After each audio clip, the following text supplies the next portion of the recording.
നിന്റെ തന്തയ്ക്ക് എന്നെ വിശ്വാസം ഇല്ലാത്തോണ്ടാണ് നിന്നെ വിളിച്ചോണ്ട് പോണം, മനസ്സിലായ? ഈ ചുണ്ടെന്താ ഇങ്ങനെ ഇരിക്കണ? ഇപ്പൊ മാറിയില്ലേ? കോളേജൊക്കെ എങ്ങനെയുണ്ട്? ഹോസ്റ്റലിനപ്പുറത്ത് കഞ്ചാവ് കേൾക്കണ പിള്ളേരൊക്കെ ഉണ്ട്. അവിടുന്നൊന്നും മേടിക്കില്ല കേട്ടോ. ഇല്ല, അവിടെ ഭയങ്കര റേറ്റാ.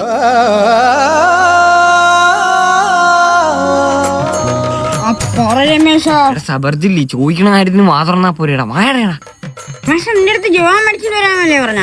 ജവാൻ മേടിച്ചിട്ട് വന്നാ മതി. മാമ ജവാനൊന്നും ഇപ്പൊ ഇല്ല. ആര് പറഞ്ഞുണ്ടല്ലോ? ഇല്ലെന്ന്. ആര് പറഞ്ഞു? ഞങ്ങൾ ഇന്ന് ബിവറേജിൽ പോയിട്ട് കിട്ടിയില്ലല്ലോ, പിന്നെയാണ്. തണുപ്പൊക്കെ അല്ലേ, പിള്ളേരാകുമ്പോ വെള്ളം അടിക്കും. ഈ പ്രായത്തിൽ ഞാനും അടിക്കുമായിരുന്നു. ഇതാണ് നിന്റെ അച്ഛൻ സീനാണെന്ന് പറഞ്ഞത്. പഞ്ചപാവ മനുഷ്യൻ. എനിക്കില്ലല്ലോ ഇങ്ങനെ ഒരു തന്ത. അച്ഛാ, സത്യം പറഞ്ഞ ഞങ്ങളുടെ കോളേജ് വെള്ളവടിയും വീടിവലിയും എല്ലാം ഉണ്ട്.